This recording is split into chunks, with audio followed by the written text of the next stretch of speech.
Union states and interaction in the CIS, Eurasian Economic Union, CSTO, SCO, BRICS. Ministers will exchange opinion about settlement of the Ukrainian crisis given the peace negotiations between Russia and Ukraine. The program will include the meeting with the representatives of the Russian media, speech for Russian and Belarus students of the Moscow universities, wreath-laying ceremony in the Alexandrovsky Garden, and the visit of a military museum in Moscow. Let's move to the relevant situation and agenda. I would like to start with the terrorist activities of the Kiev regime.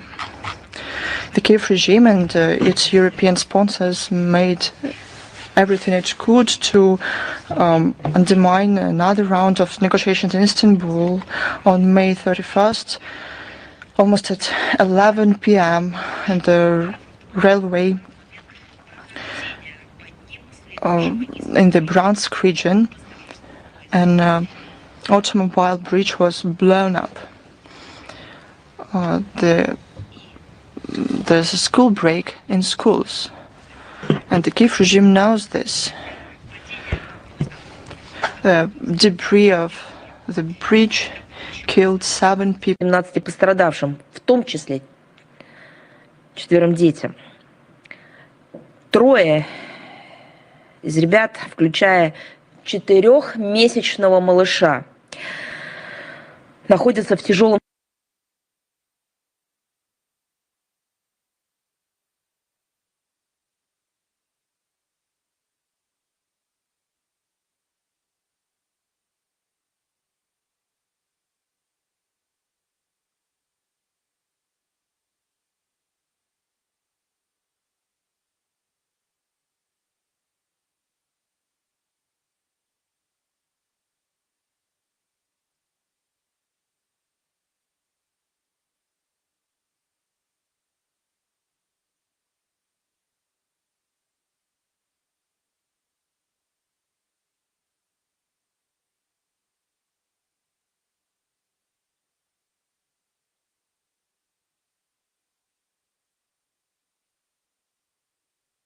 On Eurasian security.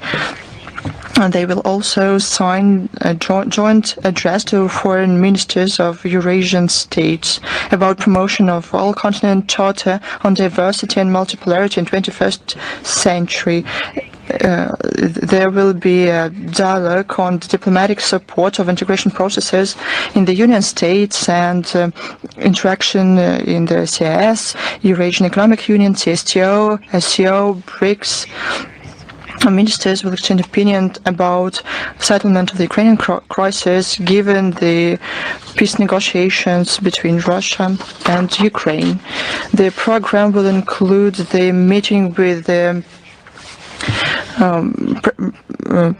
representatives of the Russian media, speech for Russian and Belarus students of the Moscow universities, wreath-laying ceremony in the Alexandrovsky Garden, and the visit of a military museum in Moscow. Let's move to the relevant situation and agenda. I would like to start with the terrorist activities of the Kiev regime. The Kiev regime and its European sponsors made everything it could to undermine another round of negotiations in Istanbul on May 31st, almost at 11 p.m. in the railway in the Bryansk region. An automobile bridge was blown up. There's a school break in schools, and the Kiev regime knows this.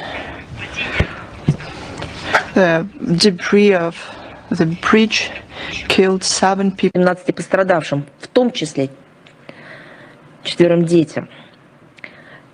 3 On Eurasian security. They will also sign a joint address to foreign ministers of Eurasian states about promotion of all-continent charter on diversity and multipolarity in 21st century. There will be a dialogue on diplomatic support of integration processes in the Union states and interaction in the CIS, Eurasian Economic Union, CSTO, SCO, BRICS. Ministers will exchange opinion about settlement of the Ukrainian crisis given the peace negotiations between Russia and Ukraine. The program will include the meeting with the representatives of the Russian media, speech for Russian and Belarus students of the Moscow universities, wreath-laying ceremony in the Alexandrovsky Garden, and the visit of a military museum in Moscow. Let's move to the relevant situation and agenda. To start with the terrorist activities of the Kiev regime. The Kiev regime and its European sponsors made everything it could to undermine another round of negotiations in Istanbul on May 31st, almost at 11 p.m. in the railway in the Bryansk region. An automobile bridge was blown up. There's a school break in schools, and the Kiev regime knows this.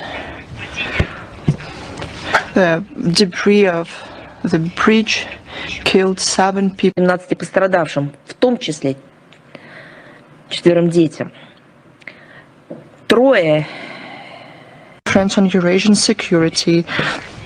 And they will also sign a joint address to foreign ministers of Eurasian states about promotion of all-continent charter. Why haven't it done it for during all those years? Because it is lies, like with Bucha. There's no one kidnapped children. Russia saves children from shelling, take them out from the zone of hostilities and take them to safe places. First of all, we mean orphans and children left unattended. Our country does everything it could to reunite children with their families. It's a successful process. For now, according to the Presidential Commissioner for Child's Rights, Maria Lvova-Belova, 101 children from 81 families reunited with their children or relatives who live in Ukraine or in third countries. 22 children from 15 families came back to Russia from Ukraine. The Russian side wants to responsibly approach and fulfilling all the reached agreements. The second round of negotiations in Istanbul finished, and the presidential office started to comment them, stressing and saying that Russia lacks aspiration for peace. Zelensky set the tone, who made offensive remarks about the Russian delegation as usual. Even last time, he was not happy with the Russian delegation and the outcomes and results proposed by the Russian delegates were okay for them. But they didn't learn anything. Now he started to comment on the Russian delegation. Sometimes they even threaten with new terror attacks in Russia. But our firm and constructive position rattled Andrei Yermak, who said, I quote, "Russians are doing everything they can to avoid a ceasefire and continue the war. New sanctions," he said, "are critically important right now. Rationality, according to him, is not something that applies to Russia." With such attitude, he went to the US yesterday on June the 3rd. He will try to persuade the Trump administration that a tougher approach to Russia is needed. This means that Kiev is still quite aggressive and is not inclined to look for sober solutions. I would like to remind the presidential office of in Ukraine and its foreign sponsors that we will respond in kind, and to talk to us from the position of force, let alone in terms of ultimatums, is something that we won't allow.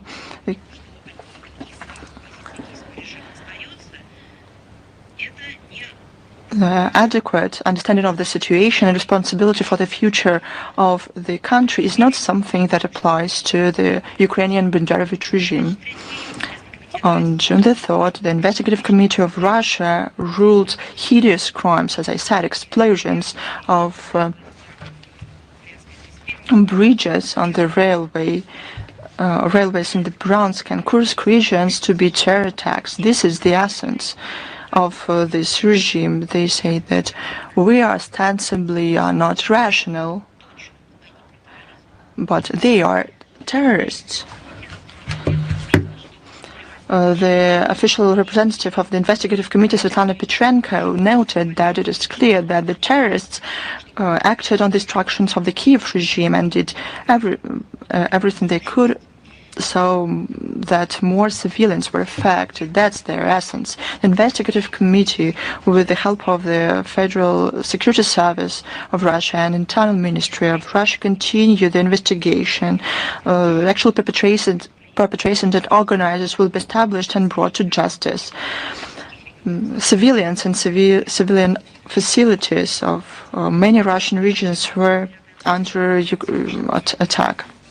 On May 28th and 29th, the debris of Ukrainian drones damaged 3 houses in the town of Chekhov, the Moscow region, and 1 multi-story building in southeast of Moscow. On May 28th, the Kursk region, following a detonation of a package, a 36-year-old local man was killed. On May 29th.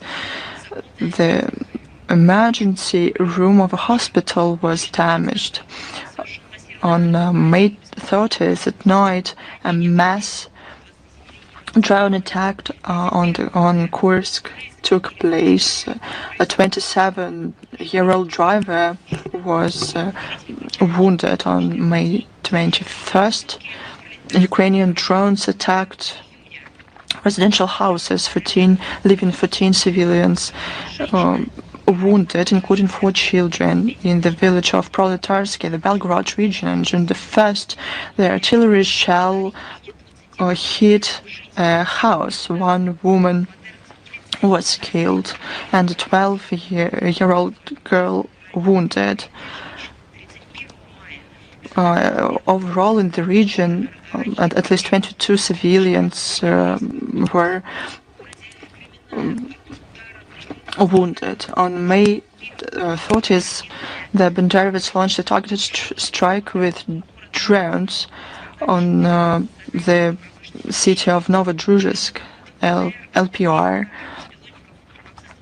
In the DPR, the shellings and drone attacks wounded at least 3 civilians.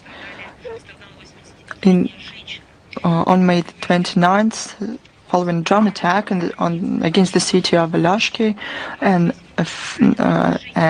85-year-old woman was wounded. 2 civilians were killed in the village of Novosbryovka. On June the 1st, following shellings against villages of the Kherson regions, 2 civilians were wounded. On June the 2nd, a mass drone attack on energy facilities of Kherson and Zaporozhye regions. More than 700,000 Russians were left without electricity. The very same day, on June the 2nd, drone attacks against civilian vehicles in the Bryansk region left 2 civilians wounded. Now about cruelty that Banderovich showed the treatment of the residents of the Kursk region. As 80 years ago, during the Great Patriotic War, the Kursk region stood in the way of the Brown Plague.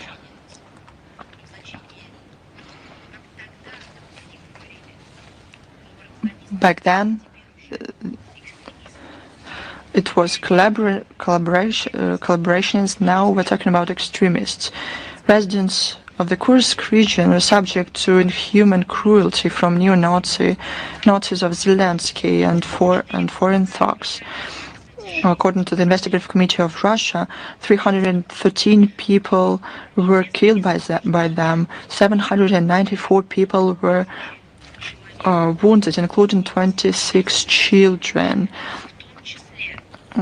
576 residents of the Kursk region went missing, including 4 children. More than 54,000 children were recognized as victims of the Ukrainian incursion. Ukraine still has 34 residents of the Kursk region who were took away with force. And they were subject to beatings, humiliations, threats to be killed. Some of them were taken to prison. But what for? Simply for the fact that they were civilians in Russia. But all of them will be punished. All of the perpetrators will be punished. The Russian courts continue to pronounce verdicts to the Ukrainian neo-Nazi and mercenaries for their military and other crimes. Long sentences are given to Ukrainian militants. Roman Bura, 16 years. Sergei Palayda, 15 years. Alexander Maslenkov, 16 years. Vadim Razgon, 15 years. Vitaly Soloducha, 16 years. Dmitry Senkevich, 15 years. Nikolai Popovich, 16 years. Valery Misharsky, 17 years. Dmitry Muntan, 16 years. Maxim Levchenko, 16 years. Vladimir Nikolenko, 16 years, for the use of weapons against civilians and Russian soldiers, and for preventing evacuation of civilians in the Kursk region. 29 years and 4 months in prison were given to the Azov militant Dmitry Kucherava. In March 2022, he, together with other soldiers, shelled from a mortar the village of Berdansk, DPR.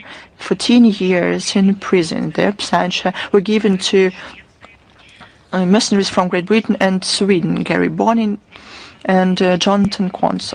Both of them are wanted internationally. The investigation established the Ukrainian commanders involved in the shellings of civilian facilities in the city of Lvov on May 22nd. It is the commander of 19 separate Brigade St. Barbara, Rostislav Karpusha. The Investigative Committee of Russia will continue to collect evidence to hold accountable all those Ukrainian Nazis and foreign mercenaries that are responsible for war crimes and other crimes. And now a few words about who sponsors these crimes and who's behind all of these crimes. The European sponsors continue to incite the Kiev regime to further escalation of the conflict, and they're mobilizing new resources for that. On May 27, the Council of the European Union approved the Security Action for Europe instrument that will provide up to 150 billion euros that will provide urgent and major investments into European and Ukrainian defense industries. May 26, the Dutch defense minister has informed about the transfer of the F-16 fighter jets that were promised to Kiev. They supplied 24 jets in total. On May 28, as a result of the meeting of defense ministers of Ukraine and Germany, it was agreed to provide a 5 billion euros military aid package that will be used for the production of long-range weapon systems, as well as for the supplies of IRIS-T and its missiles. Earlier, European countries received energy resources from Russia at a just and profitable price in order to, we developed culture, humanitarian contacts, and we already can see the results of the policies pursued by those who are speaking about peace, but yet they're holding a knuckle just behind their back. The economy is collapsing in the eyes of surprised Germans, and the prospects of industry and science are quite blurred. Enterprises are leaving Germany, but Berlins have new friends, terrorists in Kiev. The German Chancellor has committed to pay for the Starlink satellite systems, as well as to buy long-range weapon systems of Ukrainian origin. They also underscored that there is no longer any restrictions to the range of the weapons delivered to Ukraine. Only by that, they say, Ukraine can protect its own territory. How the terrorist gang of Zelensky is protecting their country by carrying out drone attacks on residential areas and civil facilities in Russia almost every day. Well, everyone can see that. The unbridled supply of weapons to Kiev has a seamy and ugly side. There are more and more information that weapons have disappeared in the unknown direction. In particular, Americans have information that Kiev stole $12 billion from all the financial assistance provided by Washington to Kiev. They report that nearly 30% of the supplied weapons and military hardware hasn't reached the armed forces of Ukraine, and the most part of it has ended up in the hands of international criminal and extremist groups. And now a few words, I don't know even how to say it, luckily or unfortunately, I think everyone will have its own way to describe it. I'm talking about the so-called voluntary mobilization. Amidst the frantic attempts of the Bankover Street to make up for the losses in the armed forces of Ukraine, the voluntary mobilization of the Ukrainian youth has failed, as it was stated by the deputy head of the office of the President of Ukraine, Pavel Polesa. 2 months after the launch of the enlistment program for Ukrainians aged 18 to 24, only 400 people applied. The young Ukrainians do not want to die for the junta. Do you know why? What is the reason for that? Because the Ukrainian government shows total disregard for them, whether they are alive or dead. When we offered the Kiev regime to take the bodies of their soldiers, they rejected even the fact that Russia offered them to take Ukrainian nationals, as if they were wriggling as snakes on a frying pan. And now we have stated that Russia is ready to transfer 6,000 bodies of fallen Ukrainian soldiers. What Zelensky said after that? He just denied them. He doesn't understand that Ukrainians are of no need to the Bankover Street, whether they are dead or alive. Zelensky has put restrictions on 16-year-old teens to cross the border of Ukraine. 16-year-old teens.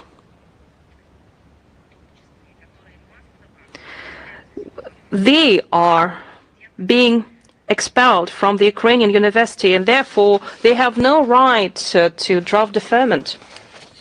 How is it even possible? It's a true genocide, outright genocide, that is being organized by Zelensky and his gang against the Ukrainian population. As school students, these young Ukrainians can be sent to military draft officers this fall. The draft evaders, the number of them has increased manifold. Different estimates put that from January to May 2025, more than 25,000 Ukrainians deserted, while in 2024 there were 35,000 of them. Desertion and emigration has become common among Ukrainians. According to the Ukrainian Ministry of Economy, since the beginning of 2025, 104,000 persons escaped the country, and over the past 3 years, from 600,000 to 1 million Ukrainian nationals, able-bodied nationals, have left the country. They will refute the figures, but the real figures could be much higher. But we are using the tested statistics, the checked statistics. There is an apparent depopulation of Ukraine given the growing losses on the front line. The Ukraine's fight against its own history is taking more grotesque forms. You know that they have cancelled the Victory Day. They renamed all the towns and streets that had a connection to Russia. They demolished all the memorials and they have declared war on Alexander Pushkin. And now it is time for the Children's Day. On May 30th, Zelensky has issued a decree to transfer the observance of the Children's Day from June 1st to November 20th. I just will explain that on June 1st, this day is observed in Russia, Belarus, Azerbaijan, Kazakhstan, China, Vietnam, Bulgaria, Latvia, Estonia, and many other countries. And Western Europe is predominantly observing this day as the World's Children's Day on November 20th, because on this day in 1959, the UN General Assembly adopted the Declaration on the Rights of the Child, and in 1989, it adopted the Convention on the Rights of the Child. By this action, the Kiev is trying to artificially shape a new reality in which Ukraine has nothing to do with Russia, but yet it has broad and strong ties with the West. At the same time, it doesn't matter on what day this holiday is observed. What's important is to really care about children, to protect their rights and interests, not to speculate on this topic without theatrically wailing about it at the various international fora, with what the Ukrainian regime is doing with an unhealthy regularity. What's the real care that the Kiev is showing for children is being clearly showed at the Alley of Angels in Donetsk. This is a memorial, a tragic memorial to children and teens who were visually killed by the Ukrainian Nazis since 2014 when they tried to crush Donbass. Well, they failed to do that. Some of the Ukrainians who were taken hostage with the tears in their eyes, standing on the knees, begged for forgiveness in front of this memorial. All of that again shows that the objectives of the special military operation to denazify and demilitarize Ukraine and to eliminate threats emanating from its territory still hold true. And now I'll tell you about the lies spread by the Kiev regime about the so-called abducted children. This is the main topic to which international mass media turn the information to. It is the list that was provided by the Ukrainian side to Russia of the list of 339 Ukrainian children. And it was stated they lost contact with their parents. And now let's give a look at the situation in greater detail. I would just to draw your attention to what Mr. Medinsky said, but yet I would like to provide facts and quotes. First, I would like to say that previously Ukraine stated about 20,000 minors.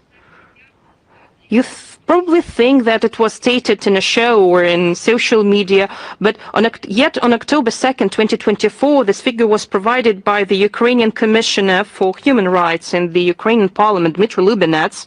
He stated that there is 1.5 million of children that still could be deported by Russia. Later, the figure of 20,000 Ukrainian children has become the main element of the Ukrainian propaganda. In OSCE, representative of the Kiev regime, Yuri Vetrenko, provided information about 19,546 Ukrainian children. And this story was successfully sold to the West. And they didn't provide any details. 20,000 means 20,000. And this figure of 20,000 Ukrainian children can be found in the resolution of the European Parliament on the return of Ukrainian children forcibly transferred and deported by Russia that was approved on May 8, 2025. This resolution has a number, and we will put reference to it in the text of the briefing so that you will read all the lies spread by them. Second is an obvious and public element of the Kiev's PR strategy. The issue of children was used by the Kiev in order to push through the International Criminal Court illegitimate decisions about the arrest warrants against our high-ranking officials, which has brought another discredit on the International Criminal Court and again demonstrates that the Kiev regime spreads lies. This story has been going on for years, and they have been using this topic at different international platforms. They have mentioned those 20,000 of Ukrainian children without providing any evidence, without providing any document. And again, this narrative is being successfully sold to the West. The Council of Europe has been working hard to create another pseudo-justice body, some kind of a special tribunal. They even appointed the former Icelandic official, Tordis Gylfadóttir, as the special envoy. Just can you imagine that? They invented it, a special envoy on the situation of children of Ukraine. They obviously has nothing to do. 20,000 of Ukrainian children, and that's the work for the special envoy of the Council of Europe. The Kiev regime had so many opportunities. Well, they stated about it 3 years ago, but they had so many options to provide some kind of a list, to provide names of children, to explain what children they were referring to all this time. They could do that through the mediators that are actively involved in various humanitarian processes. They could directly hand this list through Ukrainian embassy in any country, through an international organization. They have done nothing. But raising this issue at the peace negotiations in Istanbul by publicly raising this issue in all channels of information, including Western mass media, representatives of the Kiev administration were able to demonstrate the public profile of how they're caring for children.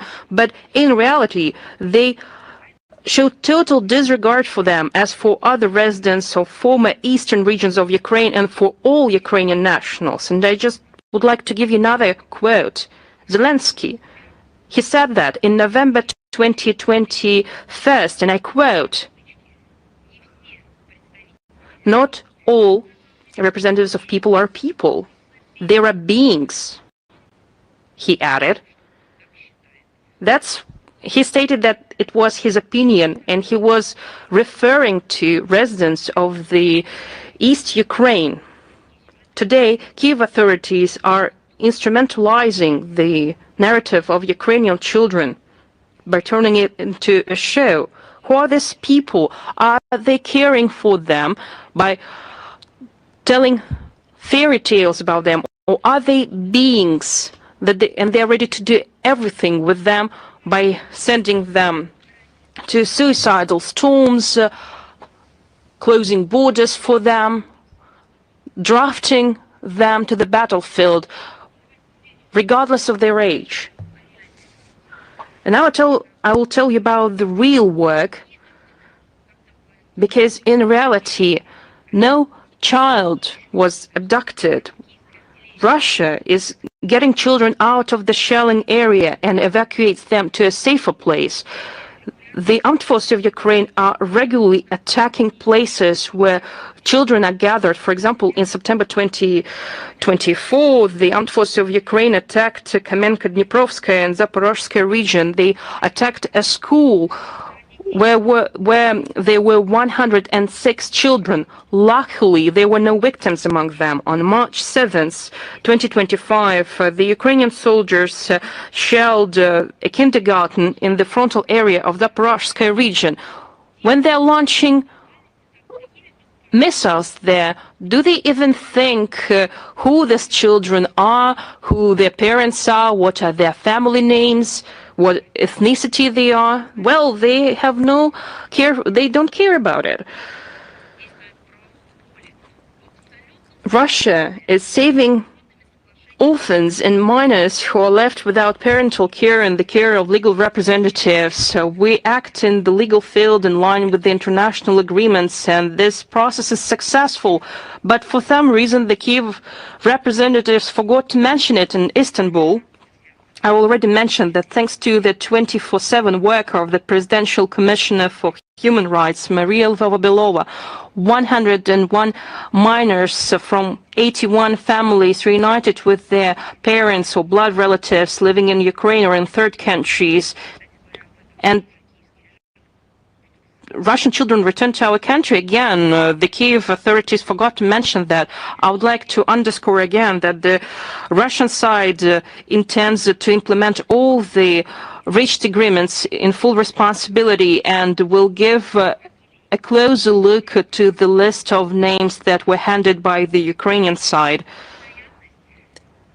It is likely yet that it will be found out again that persons placed on this list are not in Russia but yet in the West. Do you remember? It happened in April 2024. For those who forgot, I will explain. The chair, or the head of the National Police, Ivan Vygovsky, admitted that 161 minors that were earlier searched by Kyiv in Russia were in fact in Germany.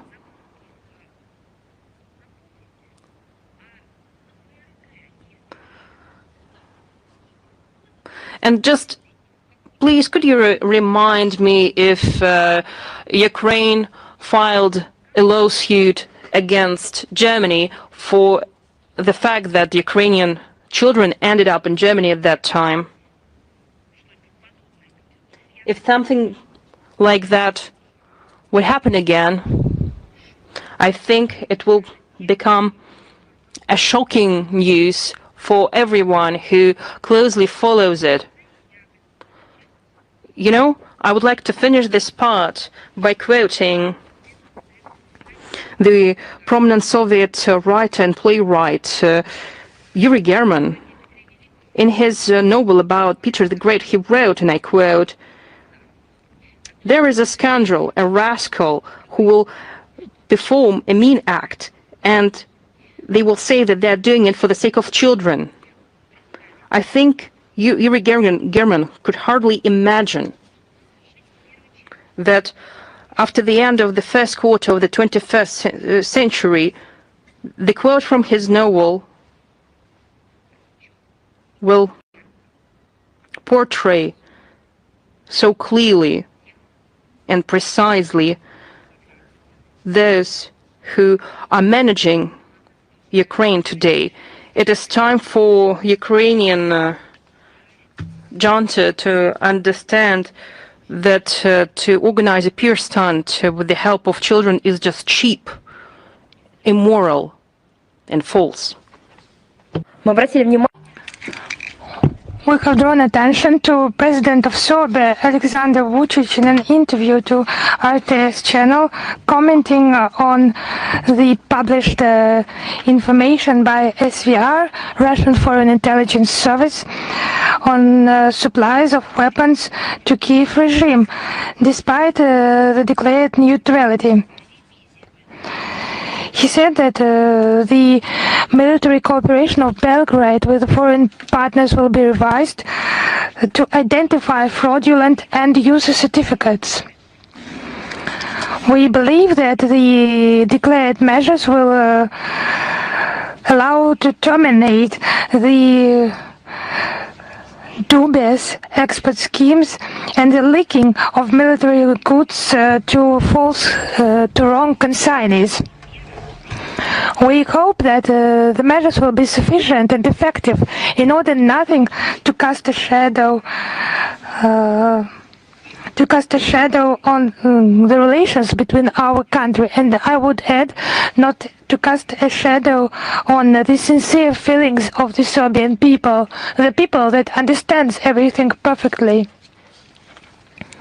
We have received a whole number of questions on joint drills with Belarus will take place in September.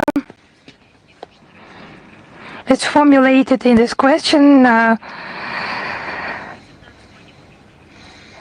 The countries that are rival to Russia have already launched a campaign to denigrate this, and Poland has announced response drills.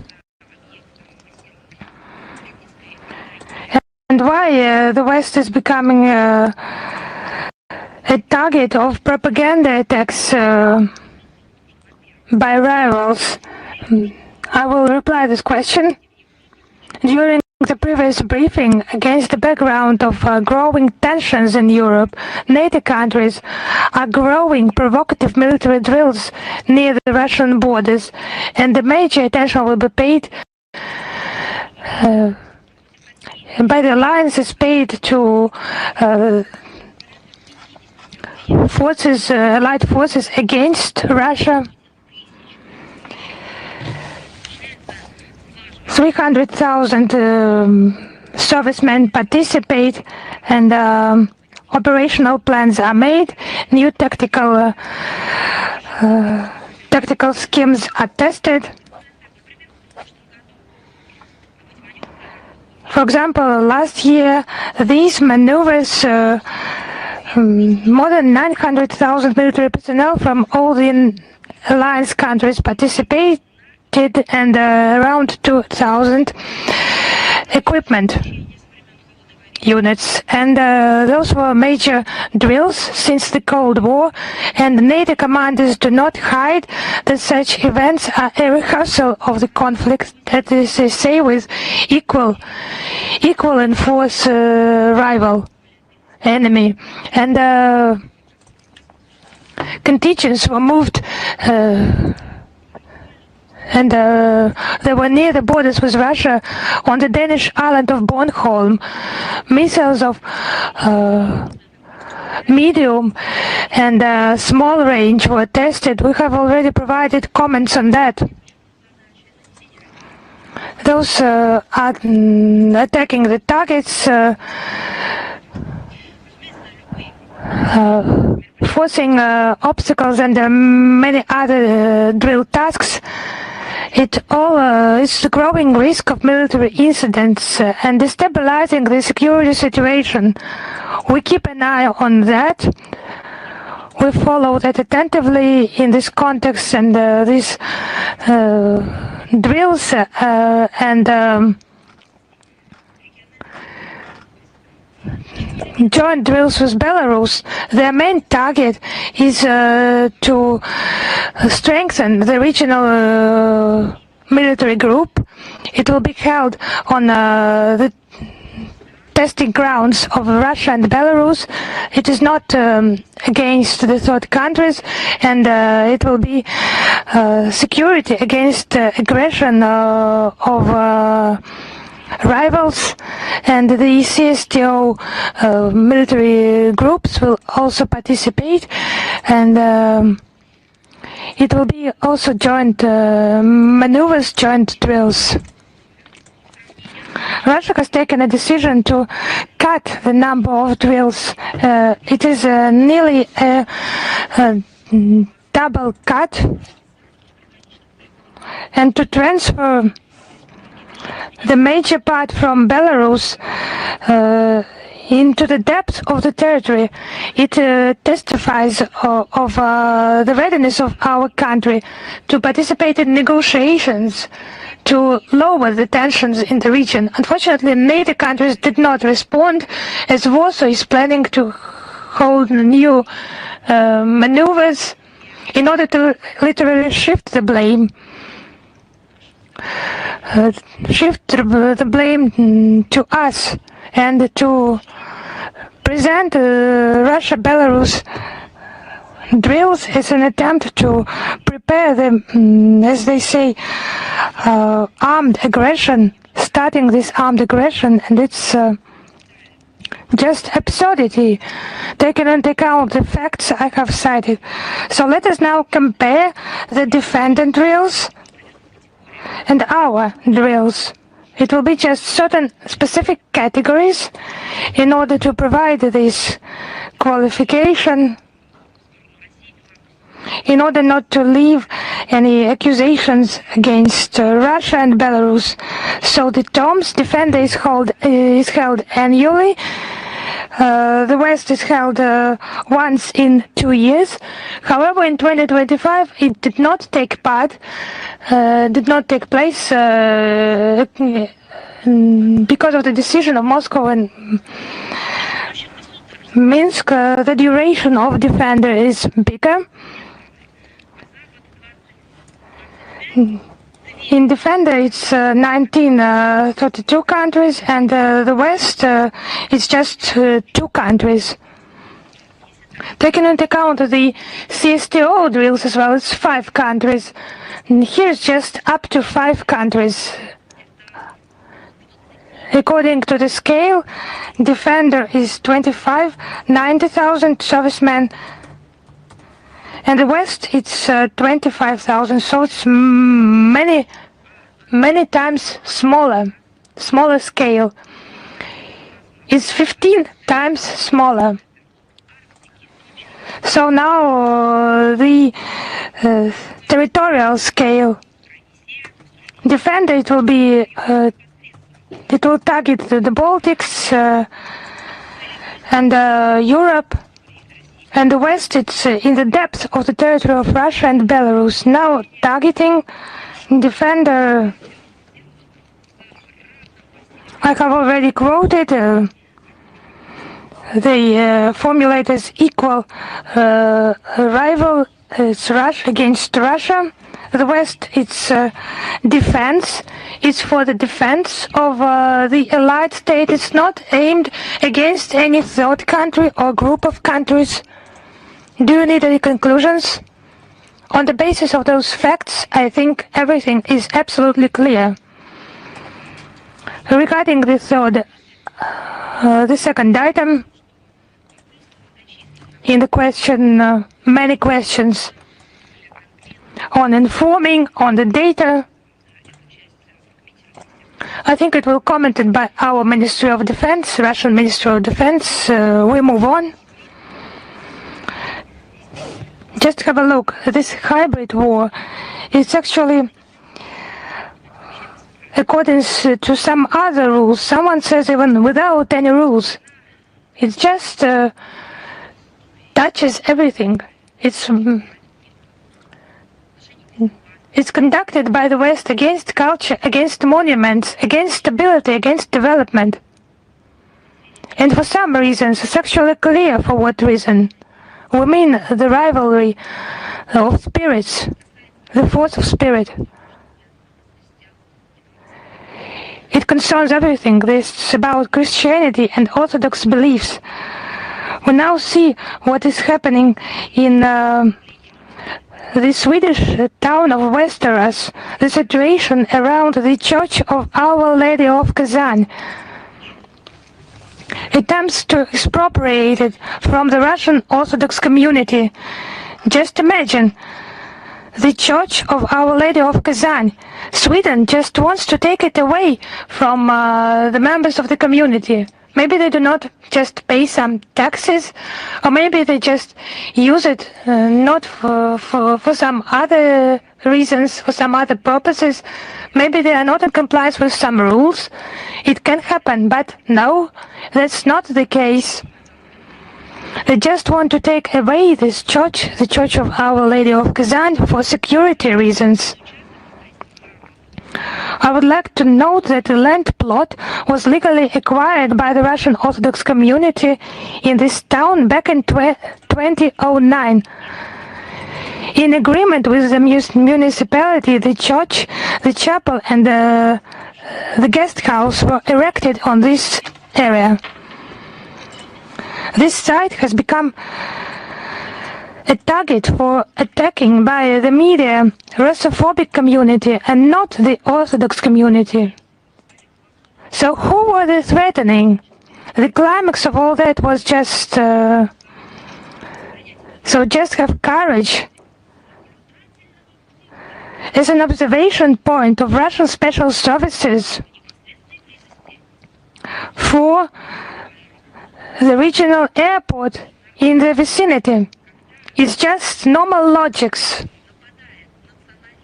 When nationalism is attacking and the person is losing everything, his conscience, his mind, and critical thinking just becomes inadequate. I would like just to ask a question. In Sweden, are they aware of such notions as geolocation, internet maps, replicas of satellite data on the internet regarding these sites, that people use this information for various purposes, online web cameras? It's not been used with regard to the airport. It's just absurd. This story of building a church in order to use it as an observation site. If we have so many technical means, it's noteworthy that the municipal authorities that 3 years ago just nearly closed, you will now think, a church. They were about to close an airport, but local residents just protected it. They were for its preservation, and now they are concerned about its security and inventing some stories about alleged threats to its security. They just need medical treatment. All those who invent that, who cannot ask direct questions, it's just absurd. Russophobic fantasies of provincial politicians, they're just beyond any limits. It's not the first time of actions against believers in Sweden. They regularly burn the Quran and desecrate other sacred writings. Now, under the pretext of those security reasons, the municipality just denies the Westeros Orthodox community their right for religious beliefs, and we just hope that this shameful practice, shameful for Sweden, will not be implemented. Actually, all people are different. In Sweden, there are good and bad people. I hope there are more good people, and those who are bad, they will become better, but like in any other country. But it's just such a shame for the entire Sweden. It's a horror they have invented. As if there is no one who can say that it's not worthy of a country that has maybe says it protects some high ideals, the freedom of speech, the freedom of religion. But there is also good news with the support of the Red Cross in Mongolia and with the support of the Russian embassy in Ulaanbaatar. There has been an expedition organized for the search of Russian soldiers who died in 1939 during the battle near the Khalkhin-Gol River. It is called the Khalkhin-Gol Our Glory 2025. 30 specialists from 15 Russian regions and more than 130 citizens of Mongolia participated in that. Such a large-scale event has become possible due to agreements of the presidents of Russian Federation and Mongolia reached in Ulaanbaatar on the 3rd of September 2024 and in Moscow on the 7th of May this year. 41 soldier remains were found, and 65 Red Army soldiers. The identities of the two of them have already been established with the assistance of criminalists from the Mongolian Ministry of Justice and Internal Affairs, and the data has already been passed to Tokyo, that is already conducting research works in Mongolia. And the second stage of expedition will be held in September this year. Now, good news from Kazakhstan. The opening of the alley of eternal friendship between Russia and the Republic of Kazakhstan. It has been done in pursuance of the agreements of the heads of the two states on the result of the state visit of President Vladimir Putin to Kazakhstan on the 27th of November 2024. It has become such a major event in the allied ties of our countries. It's just such a starting point in the relations of Russia and Kazakhstan. The ministers of culture of Russia and Kazakhstan, who made statements during the ceremony, they noted the alliance and common points in the relations of our country and the importance of this event for culture and art. And now the new section on the official website of Russian Foreign Ministry regarding the great victory and all that immense, tremendous work carried out by our Ministry of Foreign Affairs and our colleagues in the Russian foreign missions and territorial bodies of the Ministry of Foreign Affairs. Signed a joint address to foreign ministers of Eurasian states about promotion of all-continent charter on diversity and multipolarity in 21st century.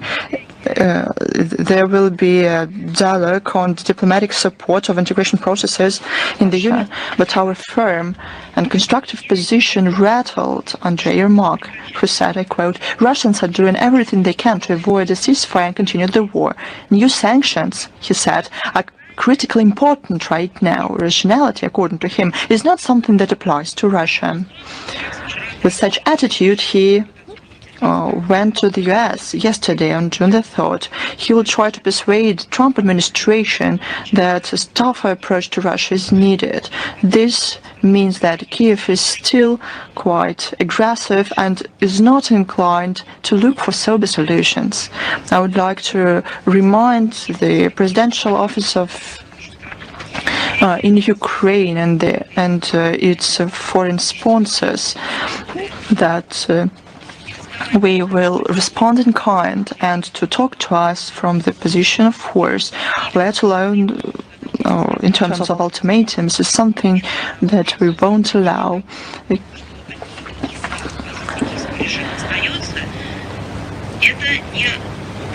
Adequate understanding of the situation and responsibility for the future of the country is not something that applies to the Ukrainian Banderovich regime. On June the 3rd, the Investigative Committee of Russia ruled hideous crimes, as I said, explosions of bridges on the railway. Viewed and read by tens of millions of users around the world. Now, an important date, it was 6th of June. Marks this day, the whole world celebrates the Day of the Russian language. The artwork of this great poet and writer, who is considered for a reason a founder of the modern Russian language, combines the people's speech with the elegance and perfection of the high culture of thought. He managed to make his works universal. Thanks to that, even now, readers are touched by his works. The Russian language is one out of 6 official languages of the United Nations, and since the establishment of the UN plays an important role in the development of the international dialogue.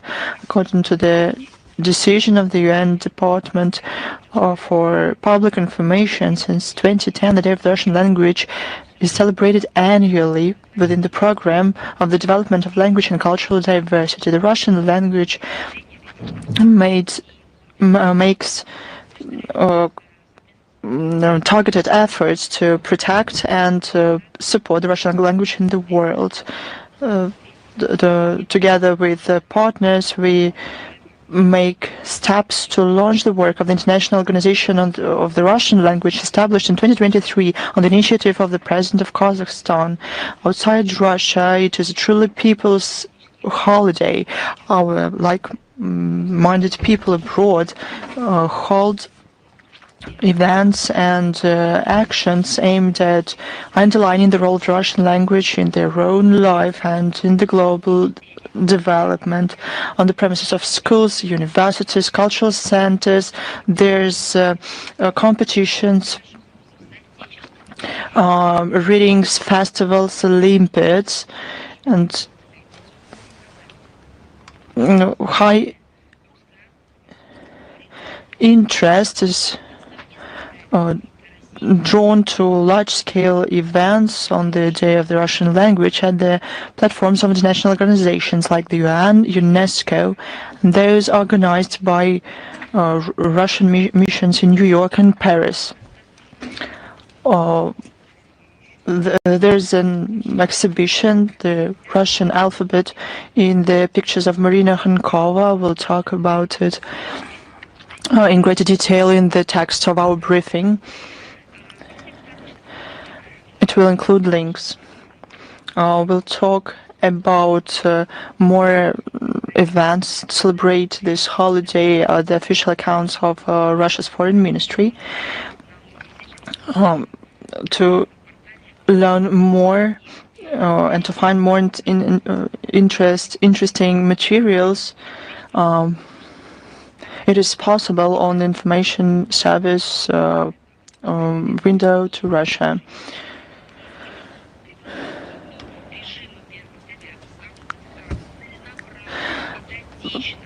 I cannot but note that today the Kiev, Chisinau regimes, the authorities of a number of Western countries tried to destroy the Russian language, culture, and everything Russian. Let's take Ukraine. After coup d'etat in 2014 that was organized from the outside, the Kiev regime have been pursuing a policy on total derussification under the pretense of decommunization. They came up with this term. Those are not only restrictions, it's a full-fledged war. They barbarically banned the Russian language in the communication between people, in schools, on the streets.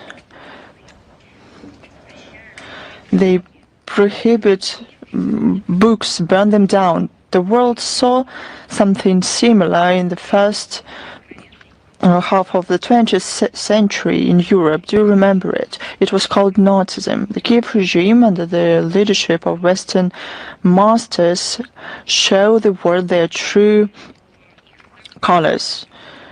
The most terrible thing is that those who talk about human rights and values, now they talk about it less, to say the truth.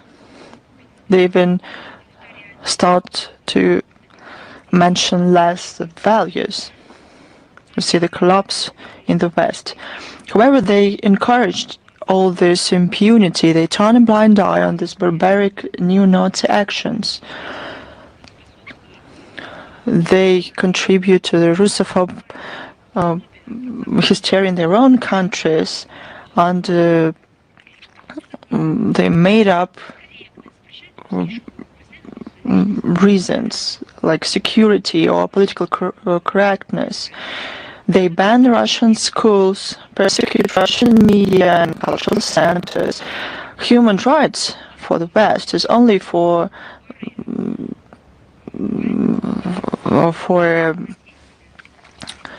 for a few. And the Russian language and its native speakers are out of law. The protection of the Russian language is not only a question of culture, it's the issue of preserving identity of millions of people.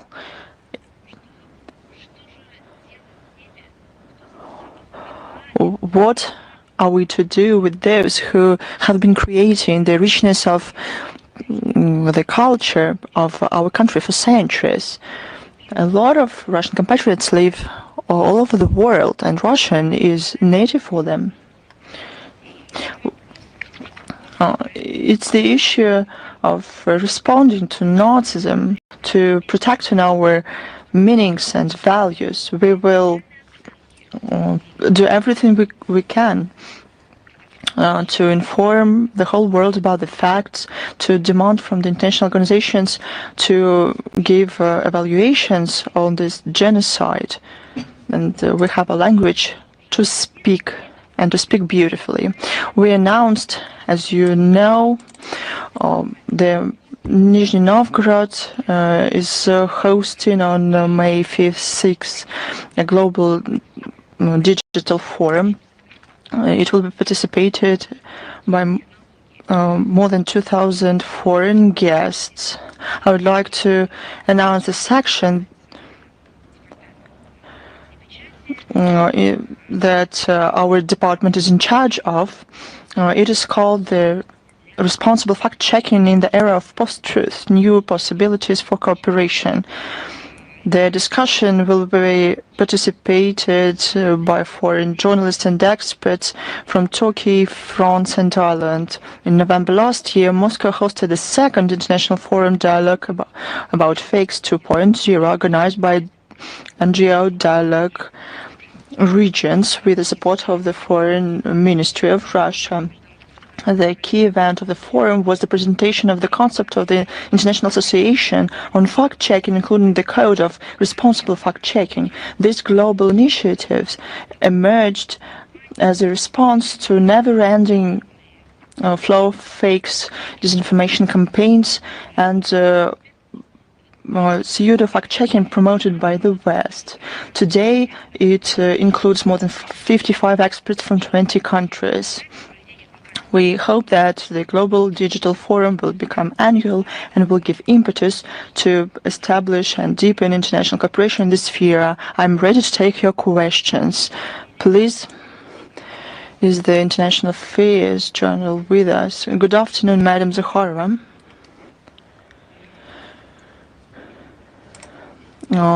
Prime Minister of Slovakia, Robert Fico, said that the idea of the European Commission to ban Russian energy raw materials to the EU damaging. What can you say about it? We saw those quotes during the conference of conservative political forces on May 29th in Hungary.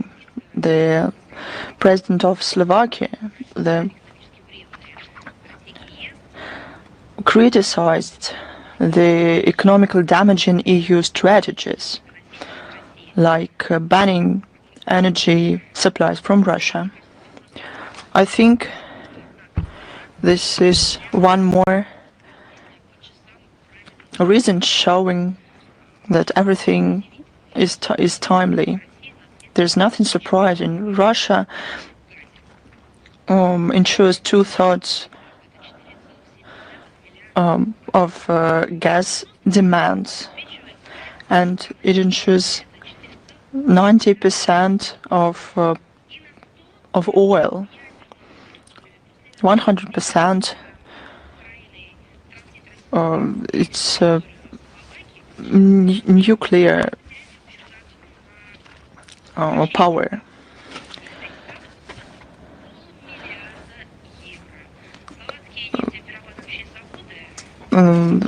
Slovakia will lose about 500 million euros.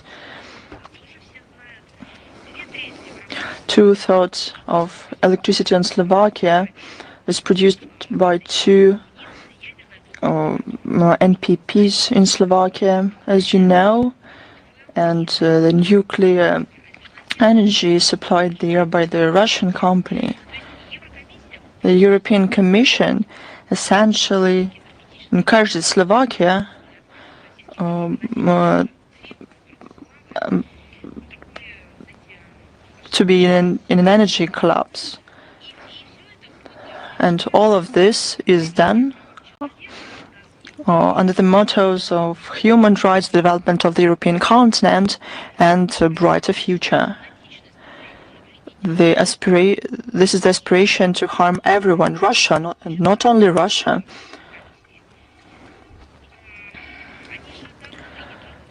They disregard the interests of their own citizens, let alone the citizens of Slovakia. It's just another example. One more question, Madam Zakharova. What can you say about a new round of tensions between officials in Paris and the French Polynesia in terms of decolonization? As I understand, we're talking about the special meeting of the UN Committee on Decolonization that took place on May 21st to 23rd. The representatives of Polynesia put forward an initiative to host the regional meeting of the special committee in 2027, and the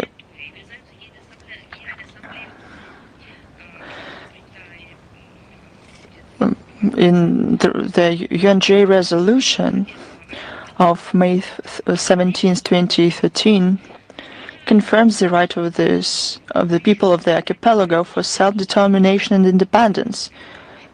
However, Paris ignores this.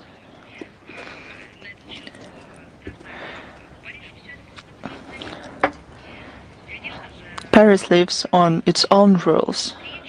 There's no preparedness to move towards the political forces in the French Polynesia who wants to hold a referendum on self-determination. France only speaks about human rights. They mention human rights, international law, and freedom. But in reality, there's a real opportunity and even necessity to implement those things because the locals want it. But now, the French authorities refuse to cooperate on decolonization. They pretend that this body is not there in the UN system. And as to the UNJ resolution, they simply disregard it. This is the true attitude of France to the international law. When they want, they interpret it as they wish.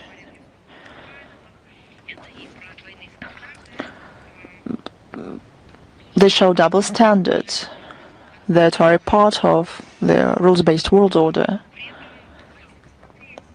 If we look at what is going on, France, more and more often the situation comes to the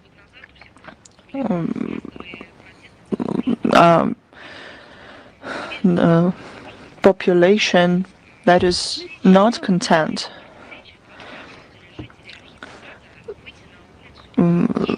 1 year ago, there were mass protests in the New Caledonia. Then there was a situation on Martinica with protests caused by social and economic issues. They even turned into clashes with the police. All of these protests were suppressed. Sometimes I think about Paris, and there's a feeling that they do not see their own problems. As to the French Polynesia, along the problems that it faces, we cannot but remember tragic pages of its history as a part of the French Republic. These islands, for 30 years, were the base for nuclear tests of fronts. Those who know this place, they know it not because it's a paradise for tourists, but because of the news of geopolitical and military character as to the consequences of these tests. This is an issue for locals, not only for environmental experts, but for everyone. And Paris do not want to answer those issues and questions. Paris should refuse the colonial approach to their own territories before commenting on the situation in other places. All these issues has international and local dimensions, and these problems must be settled. That's what they should they should think about. Thanks to you. Is Rita with us?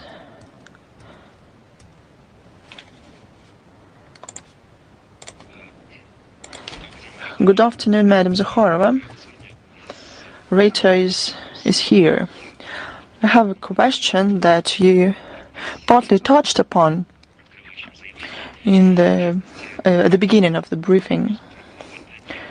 This is a question about attacks on Russian air bases and infrastructure facilities that took place during the weekend. Were the West involved in this? Probably you can name some certain countries. What will be Russia's response to this? I paid some attention to this at the beginning. The question is very interesting, but in this particular case, on this particular bridge, or this train, this ambulance were blown up or attacked, is the West to blame for this or not? The West is involved into terror activities of the Kiev regime. Let's look globally how. First, the Western countries, no matter how you call them, NATO countries, NATO-centered countries, the collective West, it's up to you. But you understand who we're talking about. They supply weapons for this, to commit those terror attacks. There are no restrictions. They do not introduce them. And whether it is legally, it is legal, and they have stopped to answer those questions.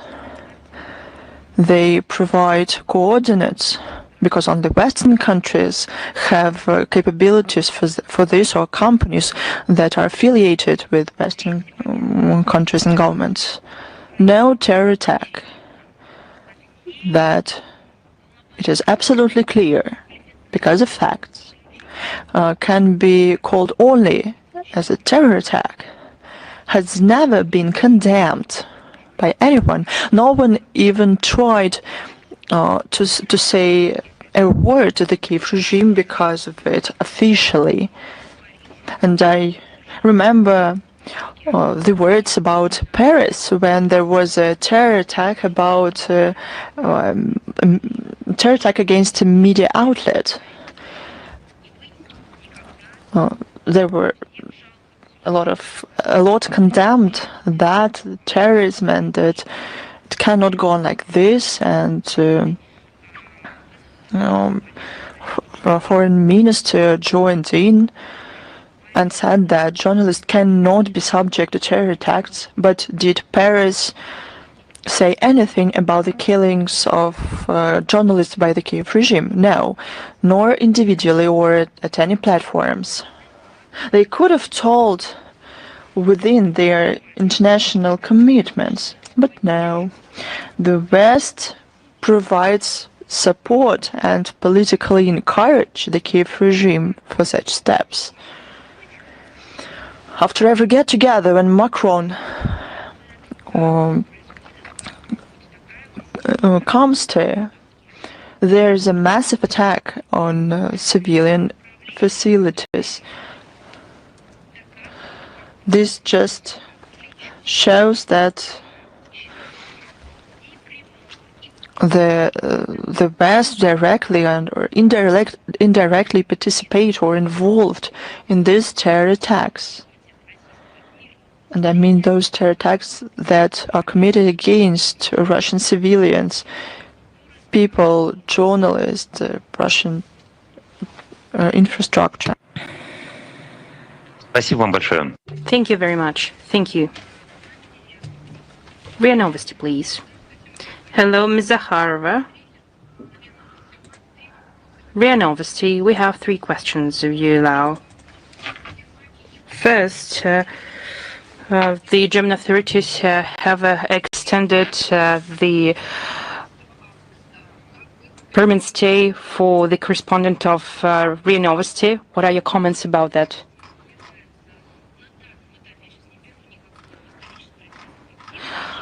I just wouldn't like to dwell into the history of the question, but today, in the past month even, it's not RIA Novosti that is being pressurized and discriminated by the German authorities. Earlier we haven't commented about it. The same situations is being developed with regard to journalists of Channel 1. They're also operating in Germany. When it became clear that it's not a mere coincidence, it's not just a technical problem, it's a clearly policy being systematically pursued by the German authorities with regard to Russian journalists in order to prevent the normal operations, we have decided to take measures in response, symmetric measures. Well, it doesn't matter, but measures in response will be taken with regard to German journalists that are credited in Russia and that are working in Russia. We kindly ask the German embassy to convey our words to Berlin and to notify the German Society of Journalists that Moscow is taking and will take measures in response with regard to German journalists. So when these measures are taken, no one in Berlin and in other cities of Germany, that the poor German journalists have faced unjustified actions of Russia. We have proposed so many ways to solve the situation, but they didn't help. And right now we are developing responsive measures that will be developed and implemented quickly. We wouldn't like Germany to behave as if they weren't warned about it. And second, if you allow, on January 1st, the Russian labor legislation was amended. In particular, it is about the work of foreign companies and representative offices with regard to the ability to hire Russian nationals and nationals of third countries. Could you please elucidate on these amendments? It is true that in line with the articles of the Labor Code of the Russian Federation, we will provide all the details in the text version of the briefing. These amendments were made this year in line with the federal law on December 26, 2024, on making changes to the Labor Code of the Russian Federation. It defines the particularities of hiring workers that will be placed in diplomatic offices and consular offices of foreign states working in Russia, as well as international organizations and their representative offices. And these measures are also applied to the diplomatic agents, consular officials, and members of their families that are working with them in Russia. In order to implement these amendments, the Russian Ministry of Justice has registered the order of the Russian Ministry number 6460, which defines the main administration for the service to the diplomatic corps working under the jurisdiction of the Russian Foreign Ministry as the designated body that will carry out activities on hiring workers to these foreign organizations. So personnel can only be hired if a contract is signed between the main administration of the service to the diplomatic corps and the foreign representative office. In this regard, the foreign officers, representation officers and missions will have to bring into compliance their work to hire Russian nationals and nationals of the third countries. They need to re-register their contracts with the already hired workers in line with the adopted amendments. In order to hire Russian nationals and nationals of the third countries, foreign companies and organizations need to contact the branch office of the main administration to the service of the diplomatic corps in Predkadri enterprise, to be exact. And the third question, if you allow, it has been 3 years since Nord Stream pipelines were detonated. As you have commented at numerous briefings, investigation is not being carried out in most countries, or it is just a sham investigation. And recently, von der Leyen and the Chancellor of Germany, Merz, made new statements about that. What's the opposition on that? You know, it is a terrible story. Earlier they sanctioned our country, later they have imposed secondary sanctions on those who is working with our country, and now they are imposing sanctions on their nationals, on their economic operators, and they are doing it in a cynical way. President of the European Commission, Ursula von der Leyen, and Chancellor of Germany, Merz, when they have expressed their intention to adopt a new package of sanctions against Russia, they now want to ban the repairs and the further use of the Nord Stream 1 and Nord Stream 2 so that these gas pipelines cannot be used in the future. It is so horrible. I'm not just explaining why these pipelines matter, but first, German businesses and technologies were used there. We are talking about German economic operators, and now they forbid them to carry out all the necessary repair and maintenance works of what they created. It wasn't created by von der Leyen and Merz, it was created by ordinary German people with their investments, with their aspirations. Second, just imagine, there were explosions on the Nord Stream 1 and 2, and there was an environmental disaster. Just imagine what would happen with environment and with security. Again, you wouldn't allow to do anything because you will face sanctions.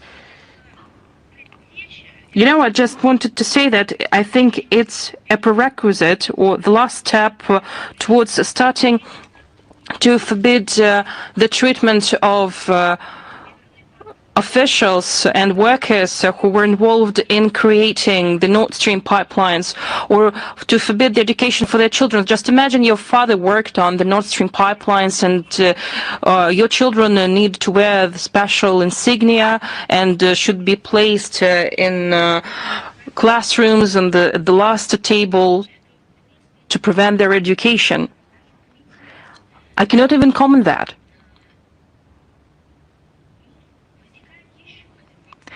However, there is another question which bothers my mind. it inflicts an economic damage to Germany and to the European Union in general.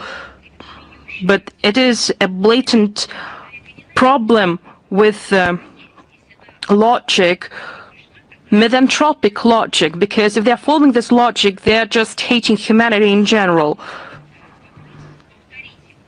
I have a second question, but I still want to ask, what's going on with the investigation?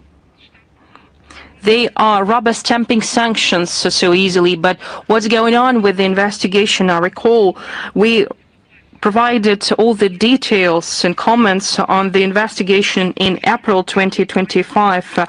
The prosecutor services of Sweden and later the police of Denmark have closed investigations in February 2024, citing the lack of evidence. Well, it's just a mere pipeline and it detonated. It's just not important for Northern European countries. And in September 2024, then Chancellor of Germany, Olaf Scholz, stated that we wanted to hold accountable those who is responsible for that if we're able to catch them. You can count on that. He promised it to German nationals, and he wasn't re-elected after that. At that time, he qualified the detonation of the gas pipelines as an act of terrorism, and he called on security services and Prosecutor General's office to carry out investigation without taking into account interests of somebody. Again, it was stated by Olaf Scholz in September 2024. It is 3 months left before September 2025. So many time has passed since they promised to carry out investigation.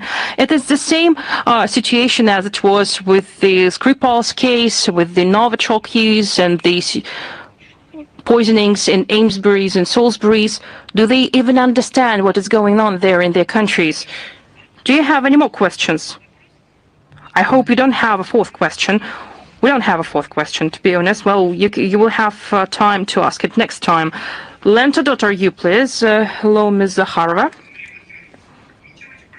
Ms. Zakharova, could you please a statement made by Keir Starmer that the United Kingdom is moving to a war-ready regime, and he explained it with the threat posed by Russia. Well, there is nothing new taking into account the logic that is being pursued by the Downing Street over the past years, but they need to specify that they are moving to this regime. It's not just because someone wants to attack them, it is because they are escalating tensions in Europe. And they are doing that not only in Europe, they are doing that all over the world over the past 25 years. They have been attacking and bombing so many countries when they were part of so many different international coalitions. These are just their plans to attack any country, you name it. All the talks that is connected to the risks and threats posed by Russia, it doesn't hold any water. I just explained that when the updated strategic defense review was presented, Keir Starmer noted the need for the country to move to the war action preparedness, and he motivated it with the more serious, unpredictable, and direct challenges and threats, and he even compared this situation with the Cold War era. And in this context, he noted that in particular the war in Europe, new nuclear risks, and everyday cyber attacks and aggressive behavior in the waters and the airspace of the Great Britain. By the way, I would like to notice that the Great Britain was involved in the act of terrorism in the waters of the Black Sea, which was repeatedly stated by Russia. And the Great Britain participated in this illegal act of terrorism. And the Great Britain is providing the terrorist Kiev regime with weapons and all the necessary information so that the Kiev regime could carry out acts of terrorism. And at the same time, the Great Britain feels that somebody is going to attack it. In Russia is qualified as a direct and real threat to London and to its allies due to the large-scale invasion in Ukraine, as they write, which clearly demonstrates the intention of Russia to use military force to achieve its geopolitical goals, to reinstate its sphere of influence in its closest neighborhood and to destroy the international world order. The Great Britain is speaking about the international world order that bombed Iraq, that attacked as part of the NATO coalition, they attacked Yugoslavia. Great Britain is talking about world order. How interesting. Moreover, before the special military operation was launched, there were 7 years of our appeals to build peace, and we did our utmost in order to prevent a further escalation. But Great Britain did its best to resume this escalation by banning Kiev to have negotiations with Russia in spring 2022. So everything they write in their document is false and not true. We should know that it's very important to understand that apart from Russia, they mention China, which according to London which is characterized by London not as a threat, but as a complex and permanent challenge to what? To British ambitions, to their constant wish to hold global dominance. They didn't specify, and they also mention Iran and the DPRK that are called as regional problem makers. Great Britain has nothing to do with the region where these countries are placed, but yet they believe that they have the right to make their assessments about the region. It's their typical approach to besmirch, to say rude statements without providing any information, and to do their dirty work.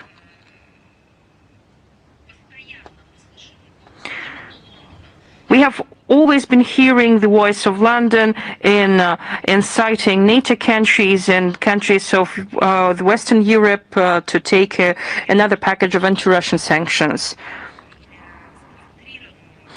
I believe that this concentrated and special demonstration of alarmism by Keir Starmer is the desire of the Labour government to hide their own miscalculations. It's a pure stunt, and their desire to justify the growing budgetary spending on military affairs and to increase the appeal of their party in the eyes of the population,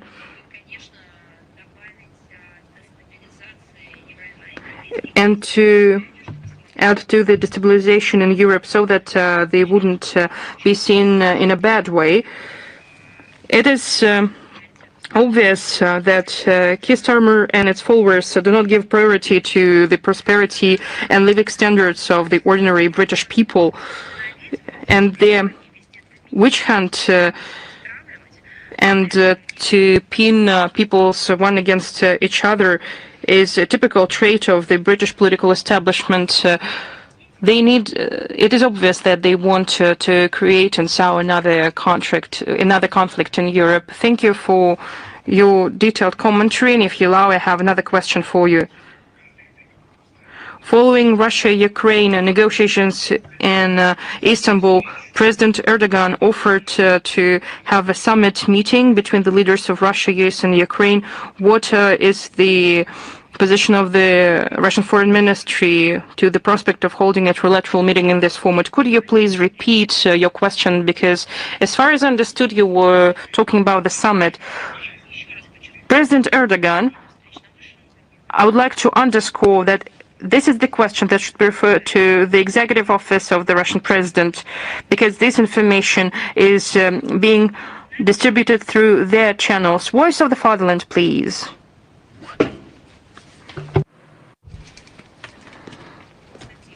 Voice of the Fatherland, are you with us? Yes, hello, we're here. Madam Zakharova, Vladimir Putin has recently signed a decree on the detriment done by Western countries and foreign actors to the Russian Federation. Does the Foreign Ministry has specific information about this harm done? I would like to highlight that in this decree, in this document signed in May this year, there is an order to the prosecution authorities to conduct their activities. It's the scope of responsibility of the prosecution authorities, and the responsible body is the Prosecutor General's Office of Russia. And it's about monitoring, establishing monitoring and creating interaction with other state bodies before the 19th of June 2025. If after receiving a reply from them, you will need some details from us, we will respond to your question. Now our second question.